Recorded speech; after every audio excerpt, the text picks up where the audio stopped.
Looks like it's going. Go to YouTube. It's on Edge. It's on Edge. Edge. Yeah. Browser Edge. You are live.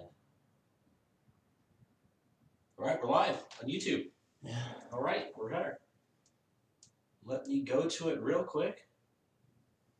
And we'll see what happens. I just want to be able to watch. Okay. Live stream number 1 is on. Outstanding. There's a bit of a delay from seeing it over here. Okay. Okay. Awesome. All right. Let's see. Do you have it up on yours? No. I have the YouTube account for Republic logged in. Okay. Oh, it's right here. I want to see how long the time is. Just a delay between when I do something when we see it. So I'm just going to raise my hand and then count. 0, 1, 2, 3, 4, 5, 6. Okay, there's a 6-second delay from when we do something to when we see it on here. So keep that in mind. We can actually change the thing a little bit. There's 3 people watching now. I'm one of them. I'm probably one. You're 2, and I think that counts as 3. I'm pretty sure. So let's give this link to Sydney. I'll put it on my Facebook. I'll put it on my Facebook too.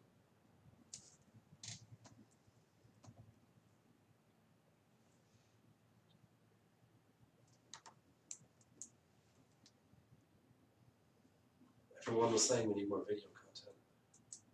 Yeah.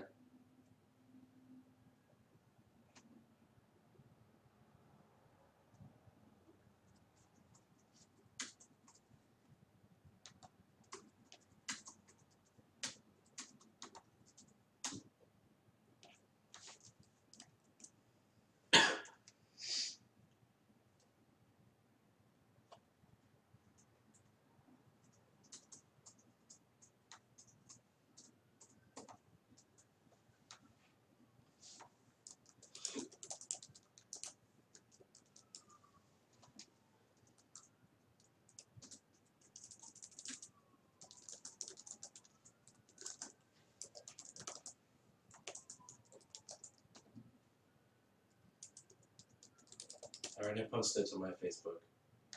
Did you send it to the group chat? I sent it to Sydney. Okay. You sent it to Josh.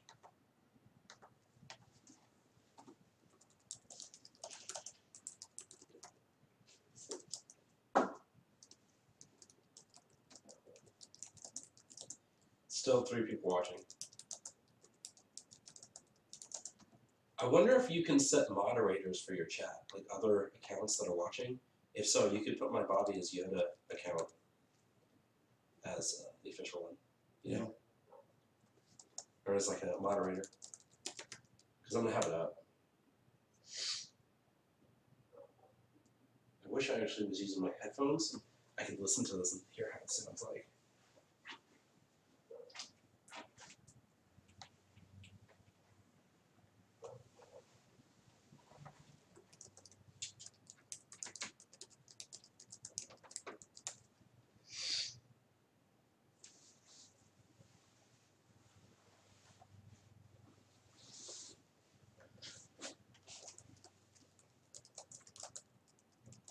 What time tomorrow should we?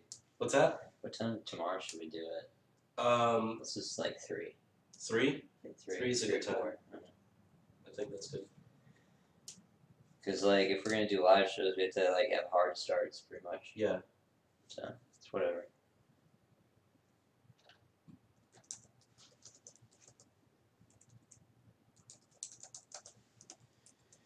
I'm trying to move around and see how I should sit. So this is kind of funny.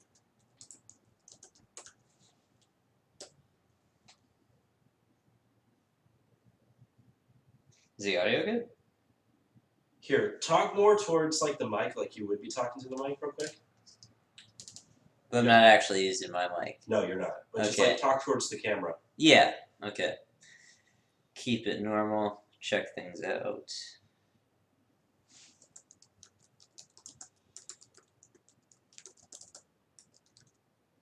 You sound perfectly fine. Keep quiet here for a second so I can hear myself talking. If I'm at like this volume right now.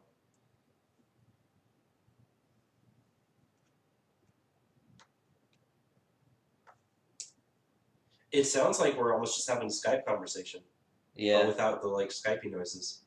That's good. Which, I mean, yeah, that's really good. Yeah, it's a good level of audio. You could just be a bit louder than me, I guess. I'm closer. Yeah. I think it's good. Hey, we got 4 watching. Thank you to the 4th viewer for whoever you are. Leave a comment.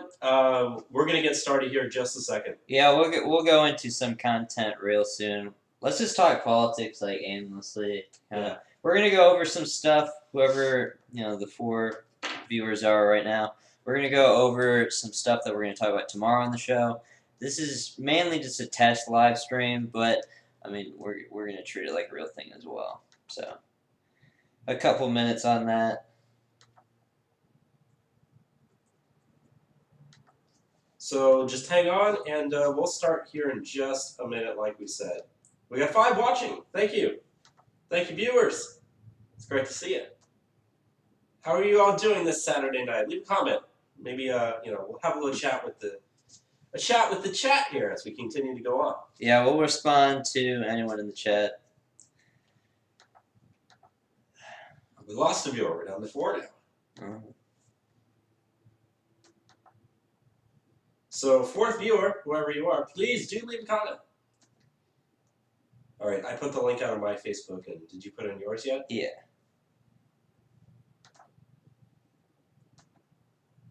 I don't see your post. Let me just reload that page. I'll see it. Give me a second. Oh, there it is. I see yours. And there's the other person we sent the stream link to. So things are looking up right now. Oh, we're back down to 3. Okay, no one's watching this right now. That's fine. Hey, we got a 4th. Thank you, 4th viewer. Thank you for tuning in. We love you. We really do. I promise.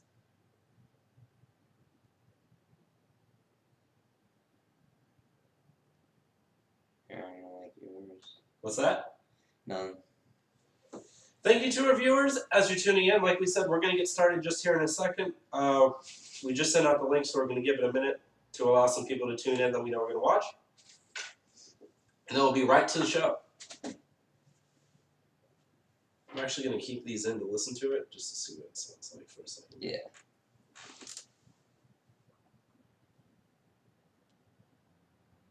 Hey, we got a like. We got 2 likes.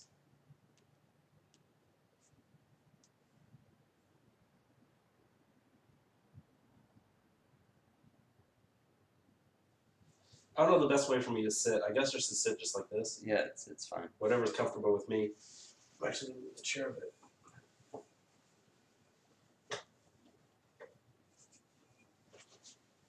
You can sit sideways like this. It's perfectly normal, I guess.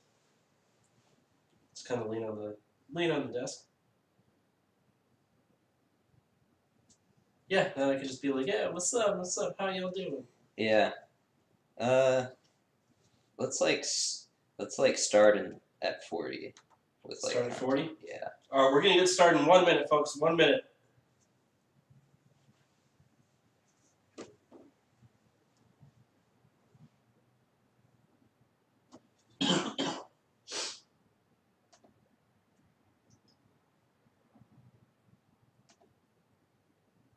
We're just gonna start from the top. Yeah, it's just whatever looks good to talk about. Here, let's talk about. I know. Let's just do some of the other stories. Okay. Okay, let's get into some stuff. We're gonna start now with the show like it would just be kind of regular, but this is kind of gonna be different for the live stream. We're just gonna aimlessly get into some of our show prep for tomorrow. Look forward to the show tomorrow. What's some of the bottom stack stuff you want to get into, Bobby? Well, right here I see that we have a story that it's minus 100 degrees in New Hampshire. Yeah. Do you wanna get into it for us? That. Yeah. What they said was you can get frostbite in just 30 seconds. Did you know that? Well, especially yeah. Like I grew up in Wisconsin. They teach you this stuff in school because it gets below zero. It only takes like less than a minute. You can get frostbite, hypothermia. Yeah, well, they said that at the summit of Mount Washington, which is the highest point in New Hampshire, is also one of the windiest places on the planet. Definitely the windiest place in the United States. It's known for that. Anyway, they said that last night, or whatever night this was, January 5th, they said the temperatures were forecasted to sink to negative 20 degrees on Friday, and then with the wind chill, it was going to be negative 70 to negative 80 degrees Fahrenheit. But they said that the temperature of the air actually got down to negative 40, and with the 100 mile per hour winds, it actually ended up being negative 100 degrees on the summit.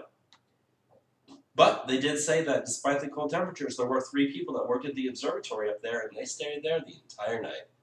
At Good for them. minus 100. Minus 100 outside, so they had their. That's with wind chill. That's with the wind chill, correct. The actual temperature is only about negative 40, but wind chill is what people care about because that's what it actually feels like. Yeah. In my life, the coldest I've ever been in is minus 65. So, well on the way to like knowing what it's like personally. But the difference between 65 below and 100 below actually isn't like that profoundly different. Like it just feels cold. Yeah, and that's what I've heard from people is that at a certain temperature, you stop feeling changes. Your body is just like, it's just extremely cold, and even if it drops, it doesn't feel different. Yeah, it's not discernibly different. But, we've been seeing such cold weather all across the country lately. I know here in Texas on New Year's, it got so cold that we actually saw snow for the first time in like a month or two. It had snowed back in either late November or early December. I think it was like late November. It snowed here in Texas. It snowed where I was in San Antonio. You were in San Marcos, weren't you? Yeah, I was here in San Marcos when it snowed the first time, and we were up in Austin when it snowed on New Year's Eve. So that was pretty fun. And hey, we got a person left a comment. Hot. Thank you to the Smack Fan 101. I appreciate the like. We appreciate the comment, so thank you very much. Yeah, likes and comments help us reach more people, so throw a like if you're listening. It helps things out. Want to talk about some other stuff. Did you see, Bobby, this stuff with Keith Ellison, like supporting Antifa? I did, and it's kind of very disturbing. You should go into detail about it. So, let me pull up the thing exactly so I don't misspeak. But Ellison was at a Minneapolis bookstore, and he posted a tweet. He says, at Moon Palace Books, and I found the book that strikes fear into the heart of @real Donald Trump. And it's a photo of him, and he's not looking the best in the photo, sad to say, but it's a photo of him with Antifa, the Anti-Fascist Handbook by Mark Gray. Now, what I've heard is he says he hasn't read the book, but, he still, wanted to put it out there on Twitter. I mean, it has around 10,000 likes. A lot of people responded just about the same. And, if you don't know who Keith Ellison is, he was going for the top DNC chair when they had that little runoff between him and Tom Perez, but he lost. So now he is he's the deputy chair to the DNC. So he's like second in command after Tom Perez. Right. So, yeah, he's one of the biggest authorities in the DNC, and he's got an approving little tweet there with that book. And that book, it goes into justifications as to why anti-fascist violence is justified, why it's okay to use political violence, stuff of the like. Which this whole incident for me is just funny because Antifa portrays itself as an underdog movement, and it has someone in the higher echelons of the DNC supporting it. Like, he is someone very high up in power as far as the government's concerned. But no, Antifa, it receives supports at all levels. Oh no, I just think that's great for our side though, because if you openly have a group like Antifa that's so hated by just the general population, especially by the Trump supporting and people just on the right in general, you see that their leadership openly pretty much endorses what they believe in, what they do. All that's going to do is cause more and more people to be like, why am I supporting the left when the left is supporting something that I hate? And the people over here seem to be more normal in comparison. So, if anything, that does actually help our side. And do you remember when, like, Nancy Pelosi, back in August, she called, she condemned Antifa. She said, quote, "Violent actions of peoples calling themselves Antifa, you're not talking about the far left with the Democratic Party. They're not even Democrats." So she wants to distance herself from them. She says that they're socialists and anarchists, and that's not what the Democratic Party's about. But why is Keith Ellison showing support then if that's not what they're about? Well, if you notice, as we know, the DNC, just like the RNC, is split right now. You have your two factions. You have your Bernie Sanders, Keith Ellison, more socialistic faction that I guess some people would describe as like the hard left. And you have groups like Antifa that fall under that category. Whereas the more, I guess, center-left faction, which is like the Hillary Clinton faction, the Elizabeth Warren faction, even though she's probably more towards the Bernie Sanders side, but your Debbie Wasserman Schultz types, your Tom Perez types, your Joe Biden types, and Barack Obama types, you've got them who are the ones who are coming out, like Nancy Pelosi, and saying that they condemn Antifa and they don't want that doing it because it hurts their image. Yeah. The hard left that doesn't care, that does support what Antifa believes in and that sort of stuff, it just, like I said, it helps our side because most normal people are going to see that and they're going to associate the entire left with it because they don't see the difference between the two sides. It's almost like a fishhook theory in a way, which is unfortunate because I don't want to have to use that to justify what I'm actually saying. But it is kind of true because a lot of people are going to do this. They're going to see any Democrat as a supporter of Antifa or any other, violent communist group. But our side is just going to see them all the same. Yeah. Let's read something here in the chat. We got a comment about what we've been talking about. This is from the Smack Fan 101. He might not have read the book, but he put out the tweet to show support for violent communist terrorists. Whether he supports the book or not is a moot point. See, yeah, what is significant is he went out there and promoted the book regardless of reading it or not. This is something he obviously wants more people to read. Why else would he put that out there? So, yeah, I don't know. This Ellison stuff, I'm not surprised. I mean, Ellison's always been a radical figure. If you don't know, he, in his past, has been part of, like, the Nation of Islam and stuff. Has he really? Yeah, he has been.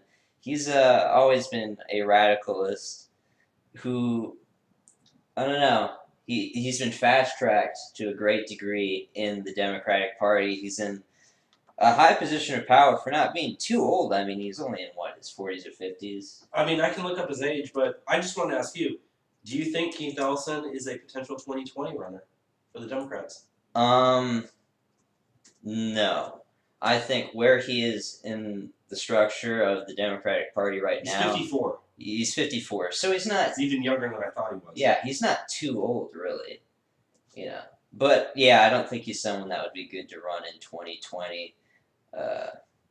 I think he's good where he is right now. I do, however... And he's in the House. You don't want to really give up his seat.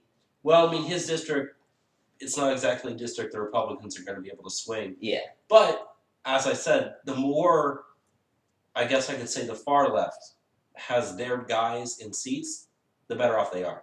So risking a potential having to give up a seat or losing and being embarrassed in a public loss does not bode well for them. So I think he is good staying where he is. However, I do think that his his approval of whatever candidate he backs will take that candidate a long way. Granted, it's going to be, as I said, your Bernie Sanders type, your Elizabeth Warren type, something along that lines. Whoever would end up being the, I guess I could say, the far left candidate in the Democratic Party come You 2020. go back to the race for the head DNC chair when it was Ellison versus Perez. Everyone saw Ellison, or in the vein of Bernie Sanders, and a lot of people love that mindset. The Bernie Crats were really, really demanding that they put him as the head of the DNC to satisfy them because they feel like the establishment, the DNC, I mean, this is stuff they complained about during the primaries, has always been out there to screw him. So him, losing his place to a much more corporatist candidate, this kind of cookie cutter Democrat that we see like Perez, it's less of like the progressive economic sort of swing on things and more of like the identity politics you get with like Tom Perez. So that's what we can get used to seeing, and that's what the DNC is really about at the moment. And you can see it in that choice. But I want to go into something else. I don't know. We can talk about pretty much anything. Want to talk about? Let's talk about some immigration stuff. All right, immigration. We both love and hate immigration. Let's My talk favorite about segment this. on the show, Let's talk about this DACA study that you have. Okay. Because this was very interesting. So we got a study. Where's this study out of? This is a study. Let me load the page here real quick as we do it. So this was a study that was done by Center for Immigration Studies.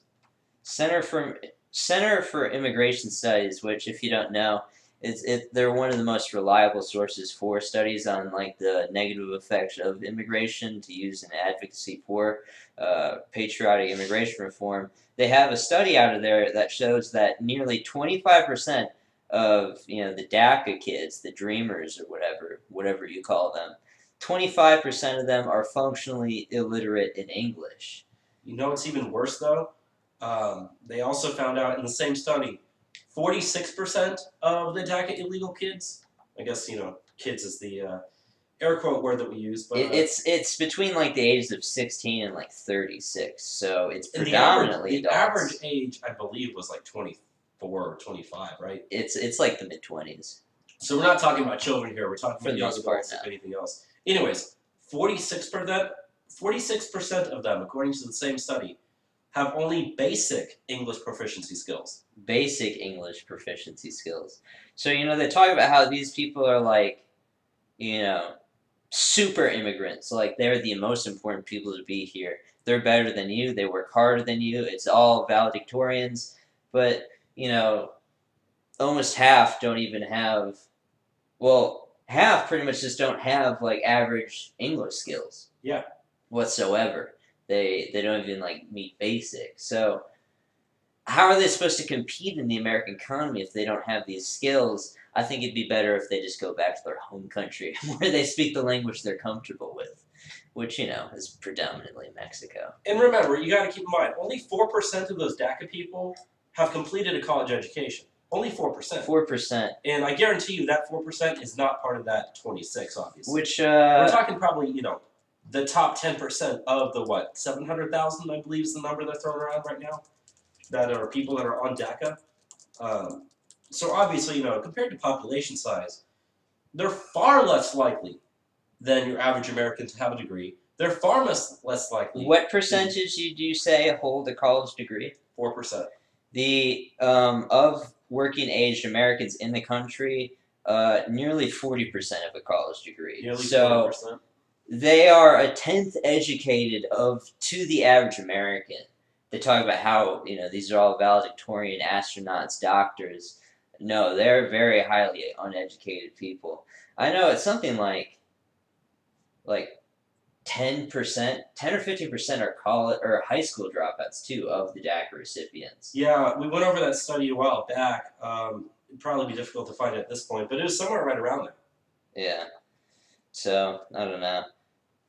Definitely not worth saving. These people don't like bring anything special. They're not that highly educated. No, they're not. Let's go on to some other stuff that we've seen this last week. What are some things that you like, Bobby?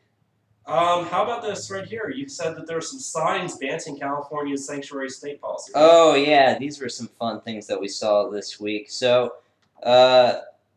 recently, what was it? About a month ago, California passed their sanctuary state law, where they don't allow their local police forces to cooperate with ICE, immigration and custom enforcement, and someone, we don't know who has been doing this, has been putting up some signs along the border of Arizona and Nevada where they have the state line, signs. Right.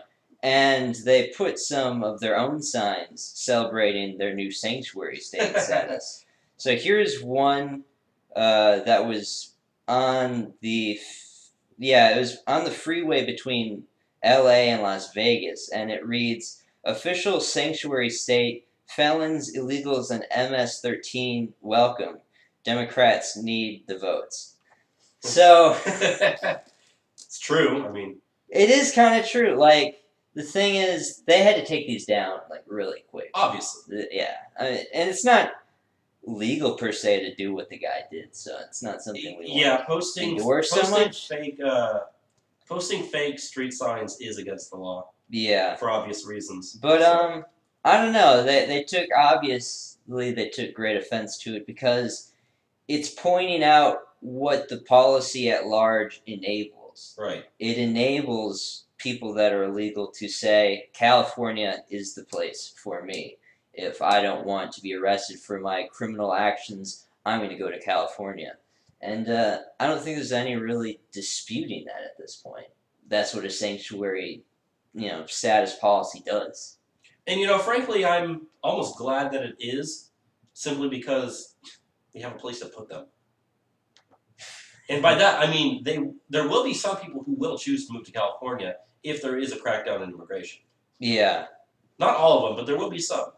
Which, I mean, I've never personally been to California, but a third of our American listeners are in California, so I don't necessarily want California to have to deal with this wave of illegal aliens that, want to circumvent the laws, but if they have to go somewhere, I guess that's the best place for them to go at this point. I don't want it to spread around so much. No, and the more of them that aren't around here, the better. So, I mean, at this point, I've said on the show before, the way that California is functioning is against what the United States is going right now. Yeah, so, it just that's wants causing its own political laws. turmoil at all levels of government, especially in the court system, in the judicial system. There's a reason why everything goes through the Ninth Circuit, starts getting struck down. It's because that's what it entitles. That's what it covers. And I think this would be a good point to where we could get into some of the different numbers that we actually got this week for immigration. I'm talking specifically about the polls that you have from Numbers USA, about how people, generally support the immigration policies that Trump, is putting out there. Widespread across the country. Yeah, and this kind of goes along the lines of other things that we've seen, where if you look at individual policies that Trump has, they have anywhere between 55 to 70% approval. Individual policies like immigration or how is handling the economy, the Syria strike, stuff like that. Whereas his quote-unquote polling numbers, if they're accurate, which we know they're not, is anywhere between the high 30s to low 40s at this point. I think it was like 45 on New Year's. Yeah, it was on the way back up. But either way, people don't like Trump. They do like what he's doing. And we've seen that before with immigration. When we were talking about, not the DREAM Act, the RAISE Act on the show, we were seeing that the individual policies of that bill were in all polling above 60% approval. And even amongst like Democrats, there'd be like a slim margin of majority for like most of the things on the race. It would either be a slim majority or a plurality, either way. Yeah. But anyways, there was a poll that was taken by Numbers USA, which tends not to be the most right-leaning over time. But they did a poll back in November, actually. I'm sorry, not November. Numbers USA? December 19th and 20th, so I didn't worry. Numbers USA is very right-leaning. Yeah. Oh, is it? Yes. I stand corrected then. Anyways, so they asked the people whether or not they agreed to. Well, I'll just read the question here. It says, when businesses say they are having trouble finding Americans to take jobs in construction, manufacturing, hospitality, and other service work, what is generally best for the country? Is it better to raise the pay until they can attract Americans without jobs, even if it causes the price to rise? Or is it better for the government to continue to automatically bring in new immigrants each year to keep the cost down? The wage-raging priority got 57% among voters aged 18 to 39, 65% among blacks, 64% among Latinos, 71% among Republicans, 62% among Democrats, but only 56% supporting support among postgraduates and people who earn over $100,000. Whereas just the overall number was 64%. 64%. So 2 and 3, pretty much. Pretty much. That's that's a very resounding number to have. 60. 2 and 3, pretty much. But still we're bogged down, and like the Democrats do a good job of this. Like the people that are very like pro open borders in their policy, that's a very like obscure policy to support. It's less than a quarter. It's not that popular. Only less than a quarter truly like wants open borders. DNC internal polling has even showed that. Yeah, even amongst Democrats, it's not that popular. So these candidates on the left and to a degree on the right that promote that stuff aren't doing anything popular. At this point, they're just trying to make it seem more sane than Donald Trump. But really, most people support the policies that Donald Trump has, regardless of how they view the guy. As long as you can be a candidate that has these in your platform, it's going to do wonders for you. And, we have the midterms coming up this year now, which is actually kind of interesting to even say this year. We've been following, like, the last year, waiting up to this moment to get here. The first primaries start just 3 months now here in Texas, where we live. These stances that these politicians for the primaries have, it's going to start mattering real soon now. I mean, talking about District 21 here in Texas, there's a lot of competition, and, it's time to start making a name for yourself. There's a lot of people running here in Texas, and I don't see a lot of guys making names for themselves whatsoever. I do see a lot of the Republicans saying that I will support the president, but to really make a name for yourself, you need to go above and beyond. You need to be on the forefront campaigning these policies exclusively, which I don't see. Especially immigration. Especially immigration. I mean, we look at what happened in Alabama. Say what you will about Roy Moore, but if he just made the focus of his campaign be immigration, as opposed to whatever the hell they were doing, whatever that was, maybe he wouldn't have lost. Better chance he would have lost. Yeah, I'd say better chance. I still have my skepticism about that race, but, we literally can't do anything now. It's been certified. And Doug Jones did swear into office earlier this week, so. Yeah. Which, didn't he swear in the same day that Franken left? He did. He swore in the same day Franken left, so the Democrat number in the Senate actually stayed the same. Funny how that goes. Although our numbers dropped by 1. Yes, because we lost Strange, and now we have Doug Jones. We're sitting at 51, so any type of legislation that we want to pass before January 2019, we can only risk 1 vote not going our way. 1 dissenting Republican. Or, if someone like John McCain spends the entire time in the hospital, you can't risk any. Which, the 2-vote margin majority that we had in the Senate for this last year, Trump's first year, was already difficult to deal with. Mm-hmm. We lost the health care vote by 1 vote. We always have Mike Pence to, kind of help it out, but we don't want to be having to use this guy all the time. No, although I would say that in this type of situation where you have very little of a margin of error, use him as much as you can. As much as you can. We just have so many Republican senators at this point that aren't with the program. I mean, we still have Jeff Flake in there, and he sent a check to Doug Jones for $100 during the Roy Moore Doug Jones race. So whose side is he even on? Okay, he's essentially a Democrat at this point. And we have to deal with people like John McCain, which goes 50-50. Lindsey Graham and Trump have gotten a lot. Yeah, I was going to say, as much as I don't like Lindsey Graham, he's been... His name being used among dissenting Republican votes tends to be less and more over time. Although I still don't trust him. No, not at all. But he has been better, especially recently with this FBI stuff in regards to the Russian probe. He's actually fighting that stuff pretty hard. But, we still have problem issue people like Susan Collins or Elisa Murkowski. Orrin Hatch, he just retired this week.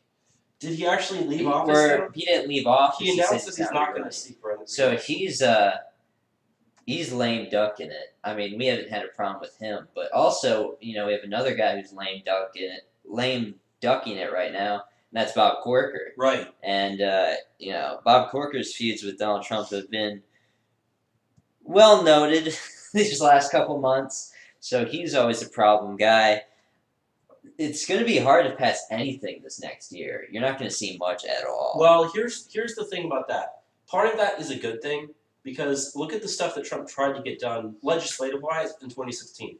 Healthcare did not work. Tax reform worked. What else did he try to do legislative-wise? Anything big? Not Do you remember anything? Not really. Nothing. So that's 2 things in 1 year, and one of them didn't I know work. they did pass a lot of things, but there's a lot of bipartisan things. But most of the stuff that they passed was, decent margins. However, what I'm trying to tell you, though, or at least the way I see it, is thank God it's an election year, because most of the time Congress is going to be spent back in their districts trying to run, especially during primary season and especially during the general election. So, not much tends to get done in election years because of that reason. So I'd be okay if this year ends up being nothing happens in Congress at all.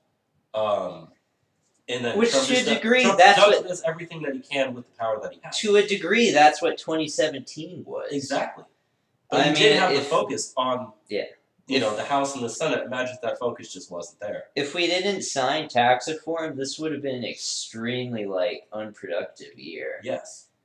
That's the one thing that's really changing our viewpoint on this. But I kind of, to a degree, I don't want them to do anything like you said, because Trump is already deregulating a lot on his own, and that's only going to continue. And that's been, the backbone, it's the thing that he's done this past year that has done the most, that's received the littlest amount of press. And if he can just do that, work off the success he has with this tax reform, and focus solely on immigration and getting people elected this next year, that's all he needs to do for me. I want Congress not to do anything on DACA. So if these people can't work together on anything at the moment, I'm fine with them not doing that. Because, letting the situation expire on its own charge until it gets to March is better than talking about this stuff. Really. Yeah, I happen to agree. I also think that if you look back to 2017, every single time healthcare failed, which was about 2 or 3 times, what that did was it made Trump look bad. It looks bad for a president to not have legislative victories. That's why tax reform was such a big deal. And that's why it was so good, the way that it happened, and it got done right at the end of the first year. It looked good for Trump, and it was good for Trump.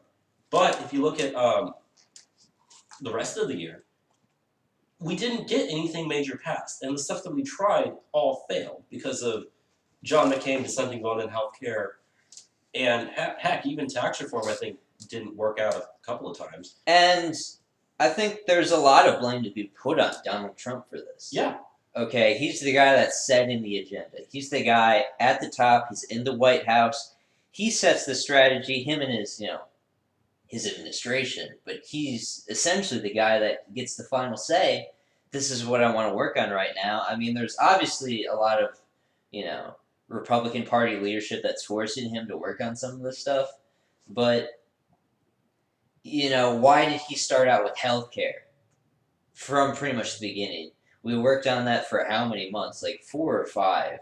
And in the end, nothing happened. Okay, we did some, executive orders on that, which were good. But it was a waste of time. And he wasn't using his media platform and his surrogates well in any sort of way to get support behind the legislation. No. Okay, the tax bill, very unpopular amongst the public. That's mainly because they're pretty uninformed on it for the most part, although they should have done a better job promoting this thing. But the healthcare bill, even more unpopular. And it wasn't something that for a lot of...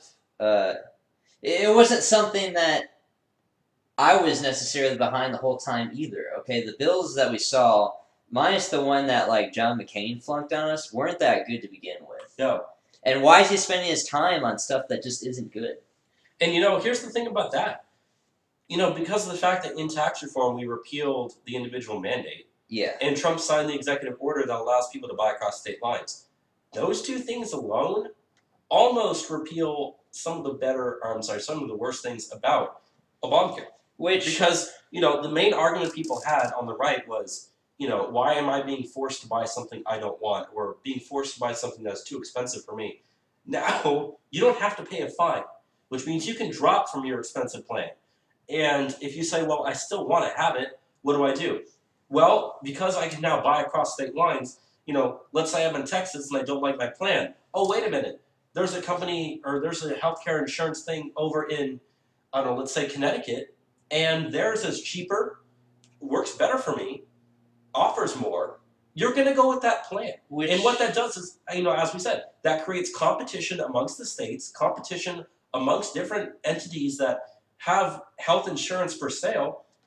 By doing that, it makes it cheaper for everyone. It's probably going to expand access. It's definitely going to expand coverage. And people aren't going to be forced to have to pay a fine for not actually doing it. So that alone almost kills Obamacare. Almost. Granted, there's, millions and millions of regulations that go along with it. But for the most part, the things that were actually causing people trouble, we've solved that without having to have major healthcare reform passed by the House and Senate. Yeah, we're not allowed to do much with it because you have to remember, okay, every Democrat doesn't want us to touch Obamacare whatsoever. The only thing that they want us to do is to give them more money. That's all they want. And then you have to remember, about 1/3 of Republicans also feel that way. There were a lot of Republicans in the House especially that didn't want us touching Obamacare at all because it's very unpopular to mess with Obamacare in a lot of these districts that are close. Yeah, it's like trying to mess with Social Security or trying to mess with Medicare. So if we were gonna do the healthcare thing, we shouldn't have bothered with making a bill if all that we were gonna get done anyways was an executive order. Okay, we should have worked on what got Trump elected, and it wasn't repealing Obamacare. Okay, it's the wall, it's deportations. People want to see this stuff the most. The number one and the number two things, depending on what poll you saw, of registered voters and people who vote Republican, what were the biggest issues that Americans cared about? Economics and immigration. Now, those two flipped back and forth between 1 and 2, but they were always in the top 3. Yeah. Economics, immigration, occasionally it was healthcare, occasionally it was corruption in government, occasionally it was terrorism, but it's always immigration, always healthcare in the top 3. And that's what Trump ran on. And we got the economy stuff down pretty well for the most part right now. Yeah, and that's all mostly because of deregulation. Predominantly from just cutting regulations. Also, this tax bill is going to help that a lot. So we really don't need to do anything. I don't see this market really tanking the next couple of years. Yeah. Everyone says that, in the vein of anything that's good that happened is, it's like the stock market crashing in 1929, but that's just, imagining something that you don't actually have data towards happening. Here's the thing. There are so many factors that play into a economic collapse, a stock market collapse, and all of those factors that we usually see, building up before it happens, these things follow trends. When you see the numbers all start moving in a certain direction, a crash is going to happen.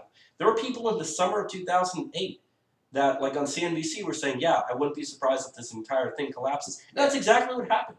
It didn't take a math, it didn't take a rocket scientist to have to figure out the economy was going to collapse in 2008. Anyone who actually paid attention to that stuff knew.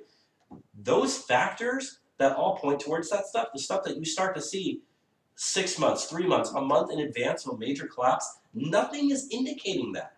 All the individual numbers we have are fantastic. That is the reason why the market has gone up so much. It's not like it's being propped up right now by, expanses and QE and stuff like that. It's legitimately propped up because things are going well. But And yeah, it looks like it's going up like a bubble, but this time it's not just filled with hot air. It's filled with actual, data and results and good things. Markets don't collapse when everything is going well. And you know what you could say pretty much for 90% of the people that believe that, oh, the market is a bubble, it's going to collapse. The people that aren't invested in any market whatsoever. Okay, they don't have any sort of investment in any sort of market, so they don't follow things. So if they see people doing well that aren't them, they want to still feel a sense of superiority over them. They want to say, oh no, your successes are, they're not tangible, even though they truly are. Yeah, there's a reason why economic confidence, consumer confidence numbers are at 17-year, sometimes even some of those are all-time highs. Yeah. There's a reason for that, and that's because things are going well. And you bring up a good point. Most people that are speaking out against that, number one, really don't know what they're talking about. No. Number two, they don't have anything in the system. They don't have anything. If you had something in the system, even a little bit, you're going to be following it. You're going to tend to check to see how it does. Whether that be a 401k or any other type of IRA that you have. I mean, if you should have a 401k with your job. But that being said, if you actually have something in the system, you pay attention. And there's no way that if you have something in the system and you're paying attention, you're saying what is going on right now is terrible for my portfolio. Yeah, so it's just all just kind of weird. But, you get that so much. There's two things I see when I hear stuff about the economy that I see from the left that just irks me the wrong way that we just need to put out there. The one thing I think that bothers me the most is these are all due to Obama policies that the economy is where it is right now. Have you seen the thing where people say that Trump's fiscal year didn't start till October or whatever? Yeah, I've seen some of those comments. It's just the guy he's on a path to cut more regulations in American history, more than Ronald Reagan. But we're supposed to pretend that these are the same policies that Obama had. They don't understand what's going on in the government right now. There's a reason why every single time bad things happened legislative-wise, especially to tax reform, the market went down. Yeah. Because the market wants to see Trump succeed. The economy needs to succeed, otherwise Trump's a one-term president. So far, the numbers we're seeing, we're predicted to have 4% GDP growth in the fourth quarter. We're going to get that data probably by the middle of the month is about usually when that comes out. So another couple of weeks and we'll have that. That doesn't happen because Obama leaves office. It happens because Trump comes into office. There's a reason why this massive rally that the stock market has seen, capping out to over 25,000 points right now, the Dow is at 18,000 on election day.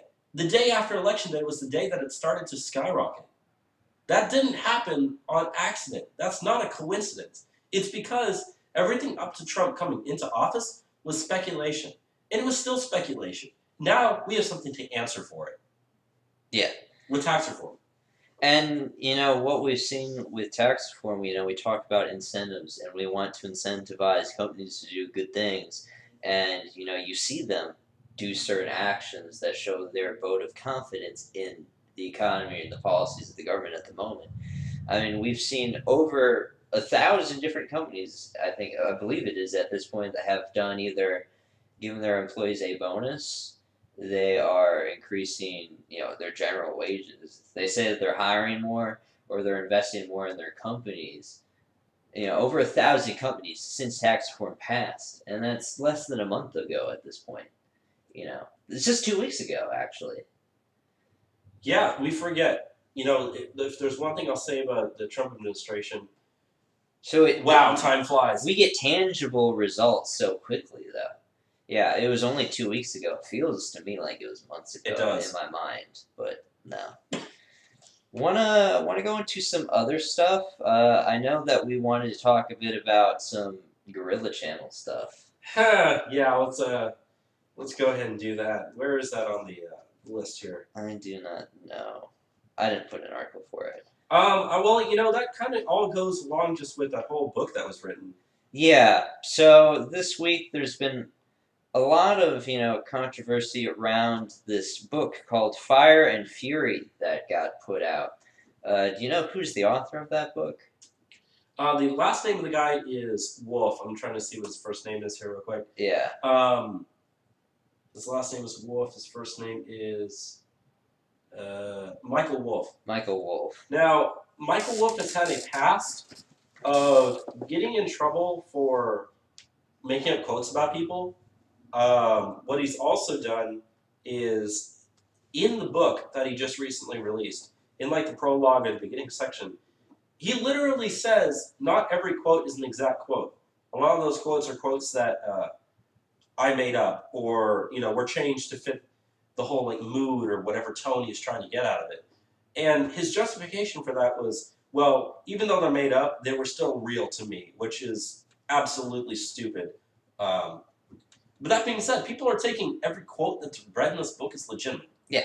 There were things about there where, private conversations between people that there's no way that he would have access to, stuff like that. A lot of quotes that, were by Steve Bannon about Trump, and apparently the feud between them, which apparently has become real this week. All these revelations come out that Steve Bannon and Trump have been fighting, and especially Donald Trump Jr. has been really on the anti-Steve Bannon page. Trump's, now called him Sloppy Steve, so we can get that with our Sloppy Joes. Which, okay, so we supported Steve Bannon for a long time, me and you. We liked his stuff. But I think I'm getting off the train at this point. It seems like that's what most people, especially on the Trump side of the Republican Party, tend to be doing right now. That being said, I still support him. If he wants to do stuff that will help the Trump administration, that's fine. But I don't see him as a sort of like philosophical architect, which he tried to be in the past. What he did was he took a movement that existed and said, what can I do to shape the direction of this thing? Or what can I do to help it grow? Which he was successful. And granted, we had the loss of Roy Moore, which really made him look bad, made what he was trying to do look bad. I still tend to think that populist movement still exists. And just because you don't have a Steve Bannon at the top telling everyone what to do, it still is there. It may have lost some traction. It may need some steam in order to pick itself back up. But at this point, Steve Bannon sticking around isn't helping it. The thing with Steve Bannon is he's someone that's been around the block already. Like, he's an old guy. Yeah.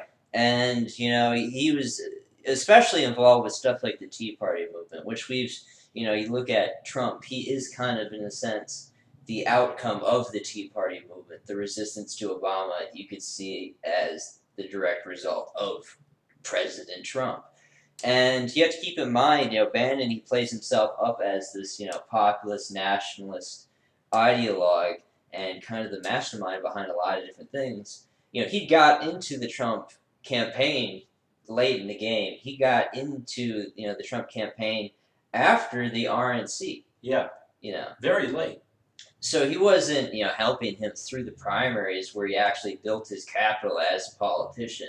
He was the guy that put, the last sweet, touches to win the presidency, which, give credit where credit's due. He did play a part, but I think he overestimates his part or his role in that victory. It obviously is a lot more to do with Trump than Bannon's. And I think we overestimate him as well. Yeah, I think we do. Which is, we need to also not only give credit where credit is due, but take blame where blame is due. You need to put him in his frame of reference. So, Steve Bannon, he's from Breitbart. It is one of the most influential conservative websites or news organizations at the moment. They do millions upon millions of views every single day. And we can't underestimate the influence that has. But at the same time, it kind of preaches it in an echo chamber. And he's not really reaching new people, I don't feel, with what he does whatsoever. No, I mean, the quote-unquote movement that he was doing, it had its people, but you're absolutely right. It wasn't really gaining people to it. No. What it was is it was consolidating what was there, though. Which is a good thing. I'm not going to say that that's bad, but you're right. It didn't grow.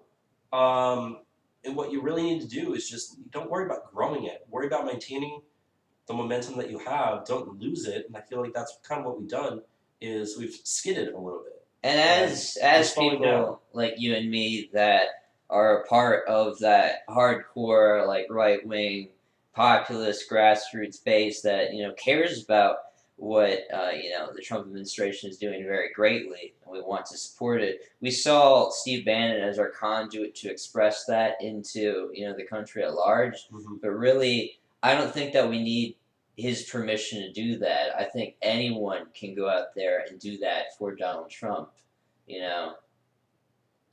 I think we hold ourselves back by seeing that we need someone like him to do that. And you're absolutely right, because look at some of the races that he was going to focus on. Look at the Arizona race with, Jeff Flake's not running for re-election, but, you've still got, what's her name? Kelly Ward. Kelly Ward is out there, and she's leading in the polls for both the Republican primary and the general election, and she's the type of candidate that he would be backing. You look at Tennessee, Bob Corker's not seeking re-election. No. But what you have is you've got Marsha Blackburn, and she's, again, also leading in the polls. Obviously, Tennessee's a much more Republican state than Arizona is, so whoever's going to be the Republican candidate there is going to win that seat. But that being said, she's that type of candidate. And, we've talked about several other cases where candidates have done well. In Nevada, you've got Danny Tarkanian is running up against Dean Heller, and those polls have been really close, but, I've seen polls with both of them on top. And Tarkanian is a big Bannon guy. Tarkanian is a big Bannon guy. He's endorsed by Bannon. He's well known in the state of Nevada. We talked about how there is another casino coming because of tax reform. People don't realize that. You have that plus maybe a billionaire investor or a billionaire from the area like Danny Tarkanian actually is. Nevada is still a swing state, and it's still winnable, I think, even with, whatever demographic changes we see do happening in the state. I still think we can potentially win Nevada if we play our cards right in 2020, especially if everything is going well. So I do think that having Danny Tarkanian there definitely helps us. And I think at this point, as long as, everything doesn't completely collapse, there's a good chance where that might actually happen. Yeah, but I think, so we're talking about Steve Bannon and the influence in the role that he plays. Like, we saw that he was exposed in Alabama. I think that's the best way that we can put it now. Okay, he was out there giving some speeches. I personally listened to a lot of them and I liked them. But can this guy actually run a campaign? Okay, what actually did he bring to the Trump campaign towards the end that won it for us? Because he wasn't a campaign manager. What he was chief strategist. Yeah. And he excelled at that. Yeah. When he was in the White House, he excelled at that. But he realized, he kind of saw what we were seeing. There's not much strategy-wise you can do that Trump isn't already doing. Yeah. As you said, Trump built his momentum. He built his popularity. He built his candidacy in the primaries well before Steve Bannon was even in there. Yeah. So by Steve Bannon coming in at the time he did, what he was able to actually, I believe, get the insider info, get in there to try to then do what he could inside. But he realized he's better as an outsider trying to get people elected that can help Trump's strategy. Because even after this whole Trump versus Steve Bannon thing has started, Steve Bannon said on his radio show that he does on Breitbart, I think he does podcasts on there, he said, even through it, he still stands by President Trump 100%, and he's still going to do whatever he can to get people elected, although, obviously not maybe at the same way or the same level that we expected him to do before all this fallout occurred. But that's another thing, though, is the actual quotes from that book. As we said, the author said not all the quotes are genuine. Trump himself had some tweets saying that not all the quotes are genuine. I think most people on the right at least now realize, yeah, this book is not exactly 100% accurate in what it says, so you have to take everything written there with a grain of salt. Some of it, people have already even pointed out direct quotes that are 100% made up and untrue. But that being said, it seemed like that was perfect time for this whole Trump versus Steve Bannon thing, which could be made up of potentially fake quotes, ends up being real, all comes out at the same time. It does seem a little bit suspicious, but, you know. So here's the thing that just kind of is weird about this feud for me, is that there's elements of it that is confirmably real. Right. Okay, so Trump calling Steve Bannon sloppy Steve, that's legitimate. Right. We can confirm that's what Trump believes. He tweeted that on himself. Now, a lot of the negative stuff said by Bannon is through this book, and we can't confirm if this is even true. But there has to be sentiments of actual animosity there. Otherwise, would Trump becoming so hard? Right. So, what can we actually believe at this point? We don't know. All we can believe is that there is a feud there. I mean, as far as we knew, they were friends, though. They still talked a lot, even after Bannon left the White House. Yeah, he'll still call him for advice. And I feel like that's still the case. Honestly, I actually think that Trump's playing this thing up. I think there is a disagreement there. There is a little bit of animosity between the two of them, but I don't think they definitely hate each other. And I think that they are using this situation to make it seem worse than it is. Whether or not Trump's 2 steps ahead of everyone like he sometimes is or not, I don't think it's going well. So, you know, I really don't know what to take out of that whole situation. I think that's what you're saying as well. Yeah. Let's go into the Gorilla Channel stuff now. That was also from the book, wasn't it? This is also from the book. So when this book comes out, it's going to be a big time seller. It is. Yeah, it was the #1 selling book on Amazon. Oh wow, I didn't know it was out. I thought they were just kind of playing it up to get promotion. No, I mean, as far as I know, it's out and people have actually started reading it. Now remember, when those quotes were released, the Trump and Steve Bannon stuff. Yeah. At that time, that's the only part of the book that had been released. No other portions, no other sections except for that. So this is still all very recent. Yeah, just within the last, several days. Yeah. Couple of days. So another thing from this book, Fire and Fury Inside the Trump White House by Michael Wolff, is this kind of story about how Trump has this thing called the Gorilla Channel. Yeah. Allegedly. Because this thing's probably huge, big league bullshit. But do you have the quotes from the book exactly on it? No, I don't. Oh yeah, I have it here in front of me actually. This is from the book. On his first night in the White House, President Trump complained that the TV in his bedroom was broken because it didn't have the Gorilla Channel. Trump seemed to be under the impression that a TV channel existed that screened nothing but Gorilla-based content 24 hours a day. To appease Trump, White House staff compiled a number of guerrilla documentaries into a makeshift Gorilla Channel, broadcast it into Trump's bedroom from a hastily constructed transmission tower on the South Lawn. However, Trump was unhappy with the channel they had created, moaning that it was boring because the guerrillas aren't fighting. Staff edited out all of the parts of the documentaries where guerrillas weren't hitting each other, and at last the president was satisfied. Quote, on some days he'll watch the Gorilla Channel for 17 hours straight, the insider told me. He kneels in front of the TV with his face about 4 inches from the screen and says encouraging things to the gorillas like, the way you hit that other gorilla was good. I think he thinks the gorillas can hear him. So that's the excerpt from the book that, claims that Trump had this thing called the Gorilla Channel. Now, for anyone listening or for anyone watching live on YouTube right now, just remember that entire thing right there about the Gorilla Channel was a satire document that the internet fell for. Yeah. Including one, I believe it was a writer for either the Washington Post or the New York Times, actually believed it was real and tweeted it out, which is funny because they didn't verify their source. Yeah, it's like big league fake news and all this stuff. And it's just funny watching them react the way they did because so many times they take stuff like that as if it's real. They don't verify. They'll tweet it out. It'll get 40,000 retweets.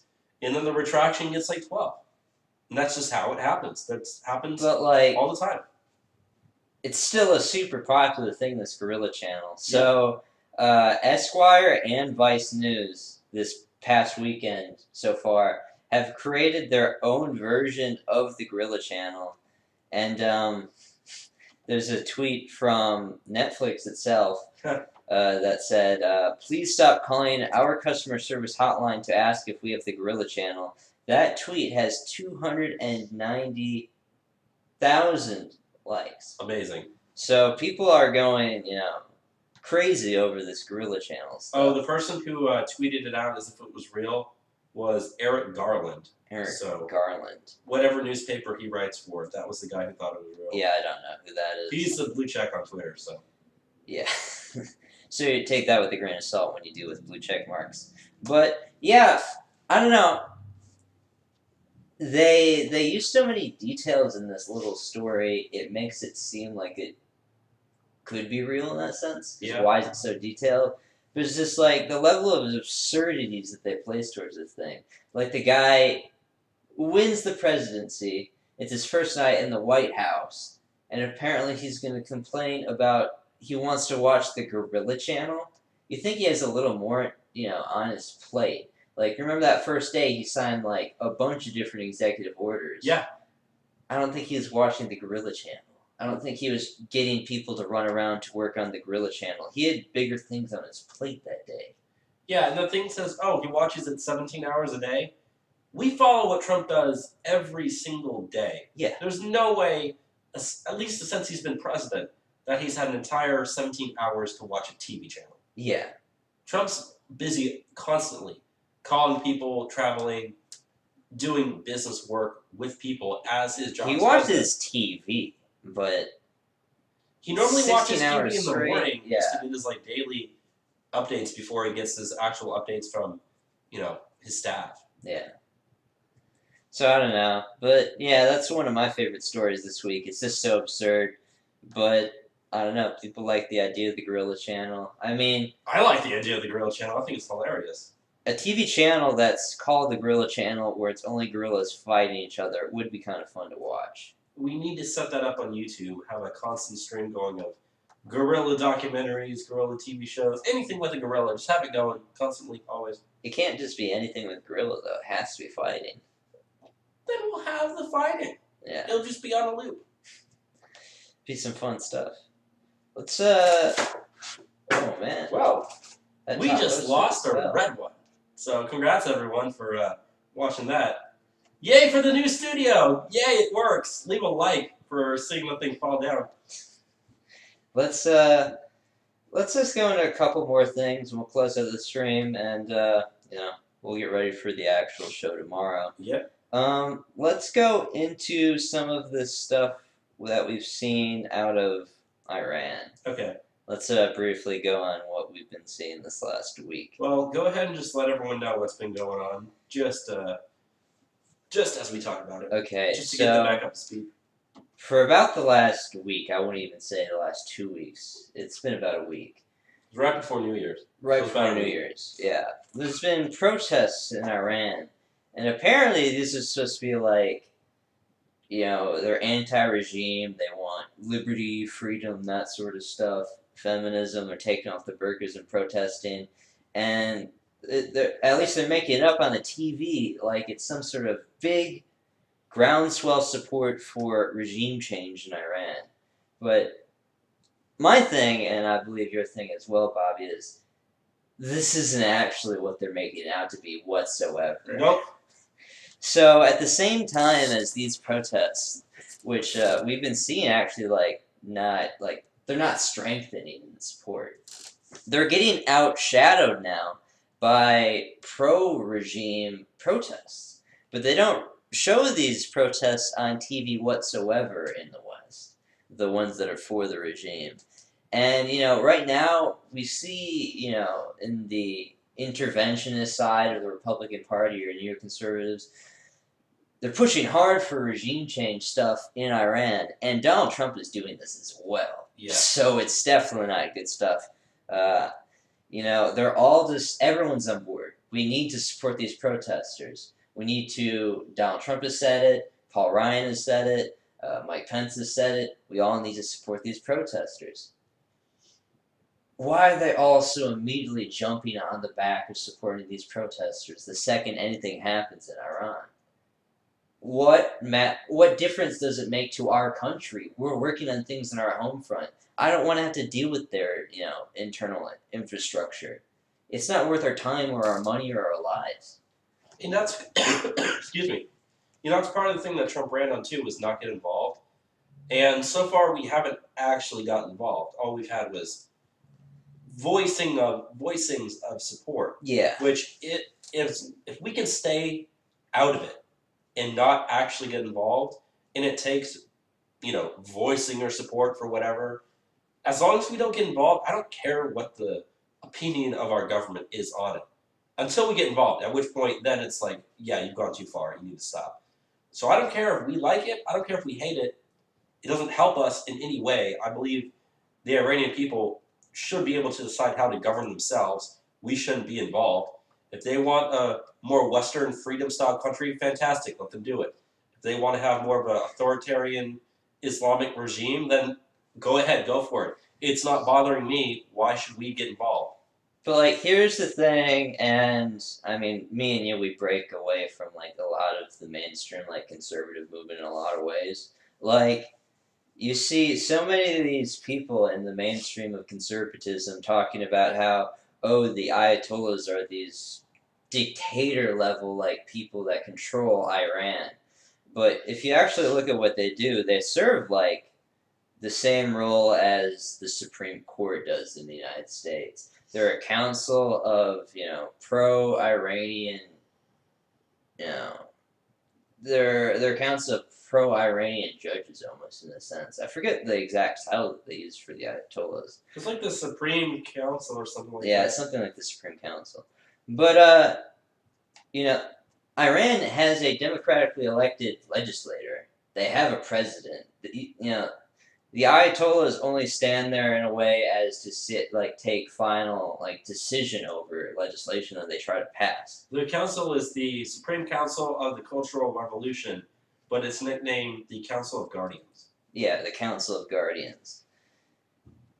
I mean, that's essentially what the Supreme Court is. They're a Council of Guardians. They want us to adhere to our founding document. Supposedly. That's supposedly. Allegedly.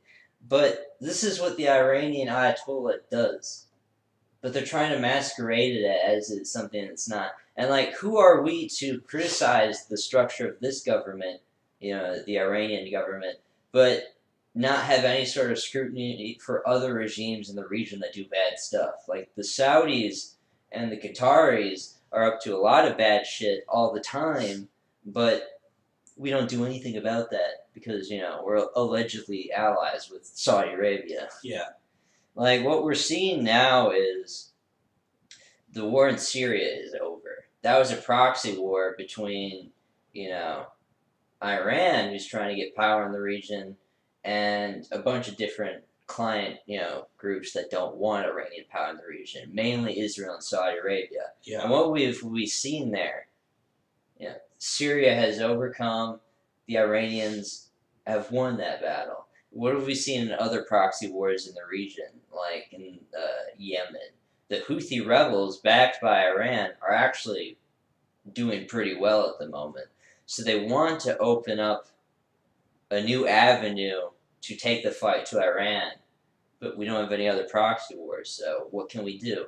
We can try to start an internal war in Iran over power there. But I just don't think it's going to happen at this point. No, unless we get involved.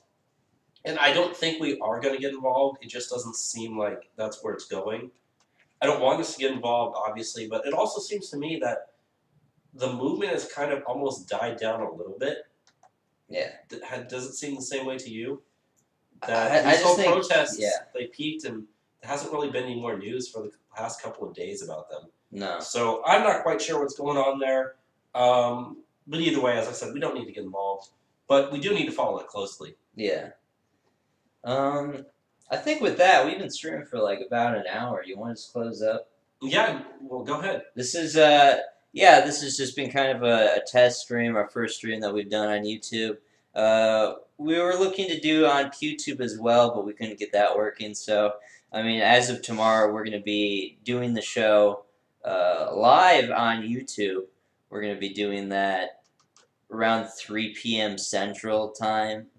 Yeah, United States Central Time. Yeah, you'll be able to watch the full stream again when we do the show tomorrow. Hopefully, we'll have a working set. Hopefully, So that'll be yeah. nice. Hopefully that sign doesn't fall down again. But even if it does, we'll still be doing this live. And with that, the show will take on a new. It's a new year. We've been doing the show for a while. It's time to do something new in the show. Yes. And that's the live stream it is. So, we want to interact with people that are following in the live stream. In the live chat, comment anything. We'll read out the comments on the show as long as they're, appropriate. Appropriate and adds to the conversation. It adds to the conversation. Anything else, Bobby? No. I'm glad the live stream worked. It does work pretty well. If you are watching right now, for whoever's out there, thank you for sticking around. Let us know in the comment section if you can, real quick, how you actually feel about how this live stream went. Tell us what we should change. But yeah, other than that, I think we're good. Yeah. 5 likes on the stream, pretty good for, 6, short notice. We didn't tell it. 6 for you. Yeah. Short notice, but yeah, thanks for the positive response there. And with that, thank you for listening to Drum Prolate Radio. Have a good one. Goodbye, everybody. And if you scroll around there, you can click the button that says stop. Where? There's another button that says stop recording. Just do that in OBS. Yeah.